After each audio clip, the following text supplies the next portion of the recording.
Where we're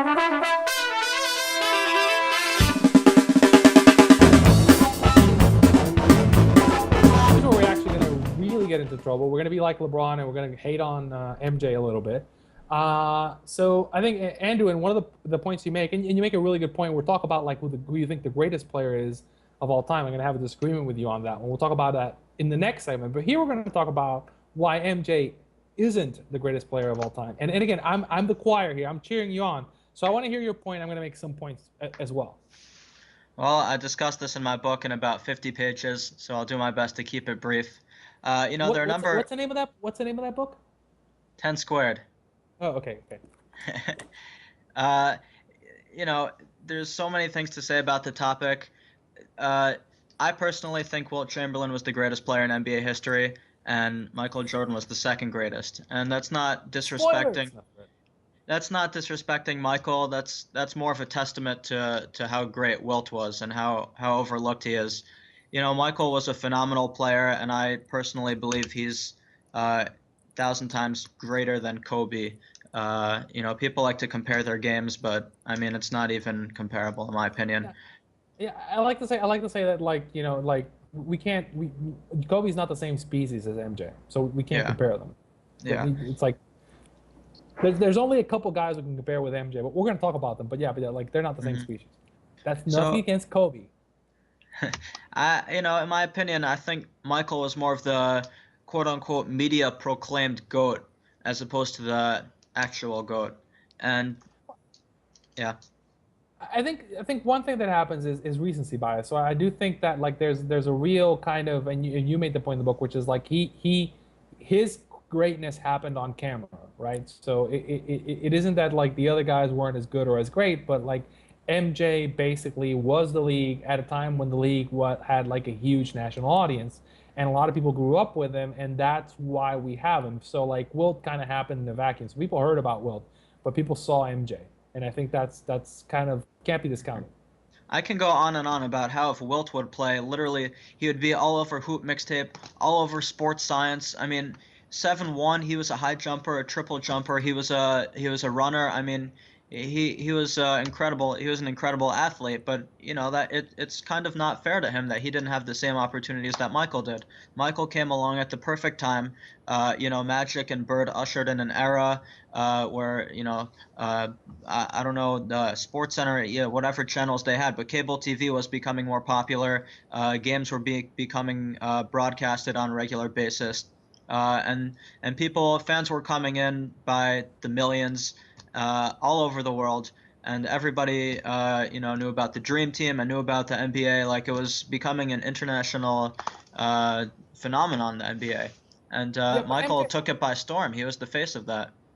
MJ had like two things going for. As I said, he was the first guy where we got to see his entire career really on national TV, from the point where he was in college with the North Carolina Tar Heels to the draft to going in the NBA. And I think he also had the advantage of the fact that he played just before the internet era, because I do think that some of the things we know about Michael now is, if you imagine like him playing now with his gambling problem and like his penchant for like loose women and like being kind of let's just say kind of being an a-hole, which I don't know. I mean, I think that would be I think Michael would probably make Twitter meltdown like twice a year at least. That wouldn't fly today, because I know LeBron is a nice guy, and if he does something, gets blown up like crazy, the internet practically breaks. Yeah. If something happens like this on a regular basis, like Michael, you hear all these stories about him.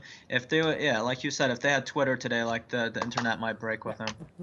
The man would be on Instagram like constantly, it's not even worth considering. But I think getting to like basketball reasons, and I think I've been doing a lot of work with like defensive metrics recently, and one of the interesting things is when I do kind of all-time great defenders since 1987, like a couple of names come up, and I think it's David Robinson comes up, Hakeem Olajuwon comes up, and MJ comes up in that like top three. I think Patrick was number 4, I believe, for like guys in his prime. So MJ not only was he like a great scorer and a great like all-around player, but he was a great defender. Like the numbers kind of scream it. And I think the point being that there's a couple of points, and you make them against him. Is one, as I think he had that proclivity to get himself into trouble, and there's arguments going back and forth. I think there's a book that's going to be written in like 10, at least a decade or 2 decades, talking about what actually happened when he like took his retirement to go play baseball. Which I think you make the case for it, but I think we're either gonna get a 30 for 30 or a documentary or some sort of book from some sort of insider kind of like detailing what actually really happened, because I think you make the case that he may have gotten suspended. There's enough evidence there that we could probably get an indictment if we really wanted to, Mhm. but again, he got himself into trouble, so he wasn't available to play for his entire career. So if like you were looking, for example, at like MJ versus LeBron, well, if you have LeBron's going to make you great for consistently for a decade. Same thing with Will. He's gonna be there, right? You're gonna have him. Whereas MJ kind of went in and out. I think MJ had a tendency to be a really bad teammate. I think not enough credit was given to Phil for kind of, MJ would prank people in practice and like drive people away from the team. And I think he was everything where like people kind of complain about Kobe being again an a-hole and kind of like people don't want to play with him. Well, I mean, I think everything that like that MJ like Kobe does, MJ kind of did at a different level. It's just, I think he had Phil kind of helping him along, and again, he was kind of a space alien, so everybody wanted to play with him, and I think also that he also won. But we have more than enough evidence that like he's not a nice guy, and I think that would be kind of interesting where I could really, there's the Bulls really got lucky in that like he maybe wasn't consistently there and they had a great coach, but I could definitely see him being in the wrong situation and having it completely blow up, a la say the Pacers of last year, right? So I mean, am I kind of wrong interpreting that like Michael Jordan could be the guy that could like make a team combust, right? Like, I mean, we saw what happened when he left. I mean, Scotty picked up his game. He was third in the league in MVP voting in '94, and Horace Grant became an All-Star for the first time in his career. So what happened to the notion that Michael made everybody around him better, and he made that team better? The team was still extremely successful. If not for a questionable call in the second round of the playoffs against the Knicks, the Bulls possibly could have gone on to play in the NBA Finals. The let Bulls me. were, yeah. You asked me a great hypothetical. I'm going to ask you a great hypothetical back, right? So, okay, so imagine that like the '96 Bulls team, right? So assume that Michael doesn't come back, right? So you have exact same roster without Michael, and instead of Michael, you have a time machine and you get Kobe at the same age and you put him on that Bulls team. So how many games do they win and how many titles do they win? I think it's replaceable. Uh, I mean, that team was phenomenal either way with Rodman and Pippen and those guys. They had the three-point shooters. I I personally wouldn't go with Kobe. I think if you plug in Ray Allen into that team, the Well, I'm prime. making I'm making it I'm making it tough for you. I mean, like, yeah, I mean, I think if we plug in Ray, we can both kind of argue that, like, yeah, if you put in Ray, that team is. I mean, maybe they don't win 72 games, but maybe they win 66 games and kind of and Ray makes all these big shots and they still win. I think Kobe's interesting because I do think, as much as I say like Michael's a space alien and he's a different race, the gap between kind of Kobe and Michael at that point of the career kind of closes. And I think second championship run Kobe and versus like coming back from baseball Michael's still better, but like Mhm. the gap is shorter, right? So I think at that point it's interesting. And again, underrated that team, that was a team that almost got to the conference finals, could have won a title, and then they added not only Michael, but they also added Rodman, who's really, I mean, like, who's a criminally underrated. He's in the hall, but he's a criminally Mhm. underrated player. Like there are things that he did that like were amazing and unique. And I think that's kind of you could see a scenario where like those six, maybe not the six championships, but like maybe four of those banners happen, or maybe three of those banners happen if you have the right personnel in place. So like, what if you switch Michael and Clyde Drexler, right? I mean, truth is, if you we saw what happened when Michael wasn't even there. I mean, they were still a great team. So why even discuss plugging in Clyde Drexler? Forget Michael. Let's say for 4 years they played with that roster of Scotty and Rodman and those guys. I mean, I don't know. Maybe they could have won. I think the argument. I think you can argue that that team could have won without even plugging in um, Clyde or any Ray Allen. Do you know? By the way, to ask you a question. Do you know what the biggest after 1980 post 1987? Do you know what is the biggest difference in wins from one season to another? And this kind of Im, like you're im, making the point im, improving. either direction. Yeah, But improving. I'm pretty sure was the Celtics when they got the big three, Garnett, Ray Allen, Pierce. I'm pretty sure they improved like 42 games.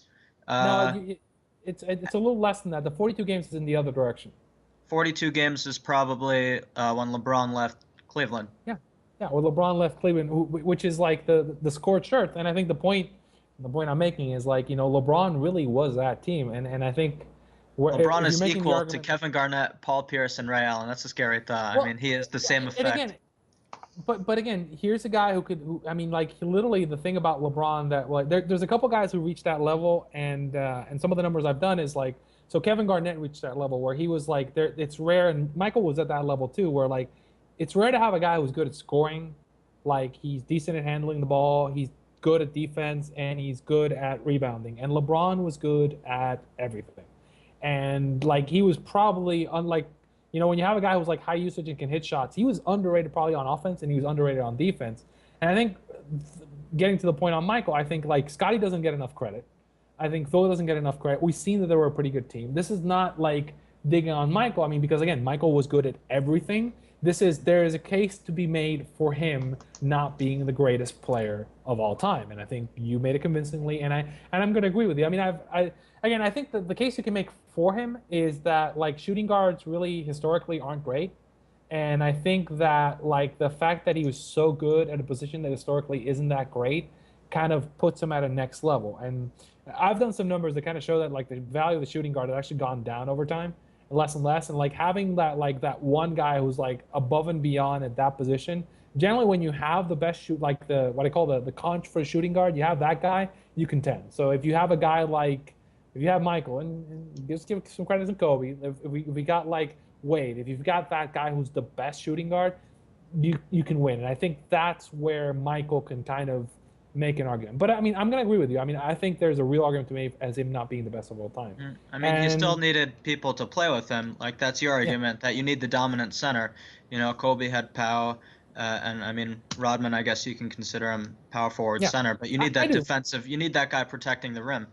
You know, and also that Bulls team was similar to a team like the Pistons. I mean they were an incredible defensive team, and they didn't only win because of Michael prolifically scoring the ball all the time. I mean they won basketball games because they were one of the best defensive teams also in that era. The Bulls were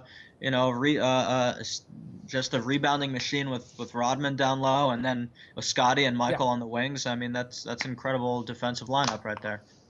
I remember that. I remember watching that team live, and I wasn't a Bulls fan. I was cheering against them, and I remember that 72 game season in particular. There were games where like they were down 10, 15 points, and they would just kind of look at Phil and say, "We're not losing this one," and they would put in Rodman, Pippen, and Jordan, and Rodman, Pippen, and Jordan would say, "We're going to press," and they would start pressing the other team, and it would literally the other team looked like they wanted to cry because they just you would watch it and. I've never seen like kind of a professional, and I don't think I've seen that again at the like Celtics, where like they couldn't get the ball past half court. Like the other team was like they're trying, and Michael, they're not having it. You're not even getting it to the post. I think the other time we've seen it is like 2008 Celtics team, which that 2008 Celtics team had like James Posey and Tony Allen coming off the bench.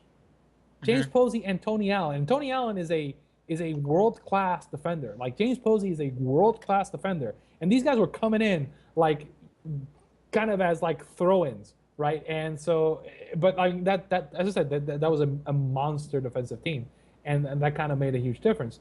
I think the key is that defense. The key is that defense is played by a team. Like you're not going to have one incredible defender, and the NBA is composed of teams, and teams win basketball games. It's not. Like individuals don't win basketball games, no matter how great he was, and that's why, for example, the Pistons were so dominant, and that's why the '60s Celtics were dominant. So Michael was a piece to the puzzle. He was an incredible defender. He was an incredible offensive player. But that's part of my big argument against why Michael Jordan's not the greatest ever. He played on incredible teams. And defense is a team. It's part of it's a team philosophy. And Spurs also, for example. I mean, these are incredible defensive teams, and that's why they're so good. So Yeah, Michael was and again, I think incredible, but he was part of good teams, not because necessarily of his individual greatness, but rather how great the team played defensively. yeah, and I think that like again he had his character flaws and he also kind of went away for a while, and I think that kind of can't be discounted. So on that note, I think we're gonna close this the segment, and now next we're gonna talk about like the greatest players of all time, and I think like I'm gonna put a little twist on it, which is my clone team. But we'll talk about it after the break.